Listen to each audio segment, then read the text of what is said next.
to include in the small form factor of the packaging.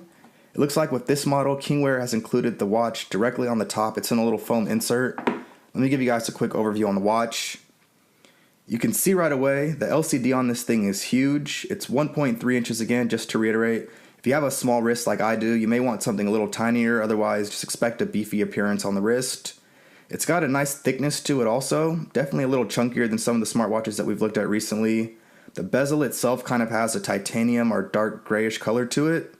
On the right hand side, we have a microphone and two physical buttons. One is used to navigate throughout the UI and the other is used to power the watch on or off or to put it to sleep. On the opposite side, we have our SIM card tray. It's just like a watch, it's just like a handset. You're going to put a little paper clip or tack in here. It's going to pop the tray out and then you can insert your SIM card. We have black rubber straps. The straps don't look like they're anything special. They're not like a silicone or TPU type of material or anything fancy. Just traditional rubber watch straps with an aluminum clasp here. Let me unbuckle it and give you guys a look at the bottom of the watch. So we got a few things going on here. Nothing that we haven't seen before, but we have our heart rate sensor. It looks like a speaker at the bottom and then 4-pin magnetic charging area. I like the fact that this charging area is recessed. It's not going to easily fall out like I've seen with some of the other Chinese smartwatches. And then we also have 4 screws in each corner. I think you can access the SD card area if you remove this little back plate here. I don't see any way of removing the watch straps. They look like they're pretty proprietary, or maybe they're attached to the screws, but I don't think you can replace them if you wanted to do that. And that's it for what I wanted to show you guys now for the watch. We're going to look at the user interface and the software on this a little bit more in a second. Beneath the little foam pad here, we have the rest of the accessories. Looks like we have 2 boxes. We'll see what this one has first. This is a pin for accessing the SIM card tray. They've included this so you don't have to go searching for something small enough to fit in there on your own. And then we have another box. And in this box, it looks like we have the USB charger. We've seen these types before. These are the 4-pin magnetic chargers. And this one is recessed, so it's just going to sit in that little hole like that. And then you plug it into a USB outlet or whatever you want to use for charging it.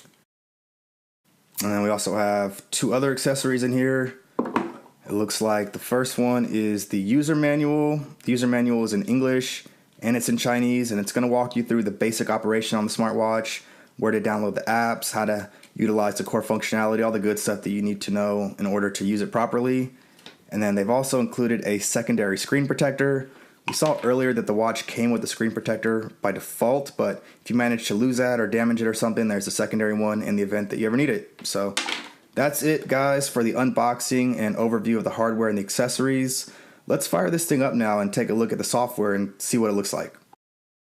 Alright, so here's a look at the stock watch face. I'm just going to quickly go over this for you guys real quick. If you want to change watch faces, you can hold this main screen down. You have a few different defaults here. Looks like there's 4 or 5 other watch faces you can choose from. And this is actually the default one that was on the watch when I turned it on for the first time, but it's pretty generic looking. So I chose to go with this one here to the left because it gives us the day and the time, battery life, network connectivity. It's just a more useful user interface in my opinion. From the screen, we can also quickly access the app drawer. If we swipe from top to bottom or left to right or whatever direction, it'll take you to a screen like this. And here is where you can manage all of the smart functionality to the watch. We have a dialer, there's a messaging application, a contacts application, call logs. You can manage your Bluetooth connectivity. There's a pedometer for tracking your steps, sleep tracking, sedentary reminders to get you up and alert, heart rate monitoring, a music application, a voice memo recorder, a video app. These 2 apps actually require that you have the media stored directly on your watch, so you can't use it to remotely control stuff on your phone or your tablet. Just to point that out, we have a remote camera for actually recording video or pictures remotely. There's a notifications drawer, a settings application, a calculator. We have alarms, a full calendar, a stopwatch, a file manager. You can do voice searches using Google Now or Siri, depending on whatever OS you have.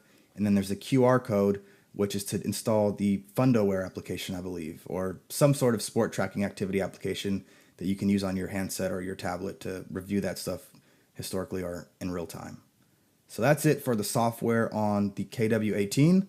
Let's wrap this up and I'll give you guys my final thoughts. Alright guys, that is going to do it for today's look at the KW18 smartwatch. I hope this demo gave you guys a good idea of how it works or what you can expect from everything out of the box. To give you my quick opinion on it, I feel that it's really a good smartwatch in the sense that it has a different hardware configuration and UI than other cheap, inexpensive Chinese smartwatches that we've looked at recently. It does have a lot of the same functionality also, with that being said, so if you're really shopping around and you're on the market for one of these watches right now, there's a lot of other deals that can be had for watches with a little less or a little more functionality too, so be sure to check around on the GearBest website. I got a link in the description, that's where I grabbed mine from, and they literally have tons of options for similar types of hardware and similar types of devices, so be sure to check into that, guys. And again, I hope the video helped. If you enjoyed it, please hit the like button and keep an eye out for the third video that should be coming in the next day or two. I'm going to wrap these smartwatch videos up for a little while and then take a break from them, so keep an eye out for that, and I'll see you in the next video.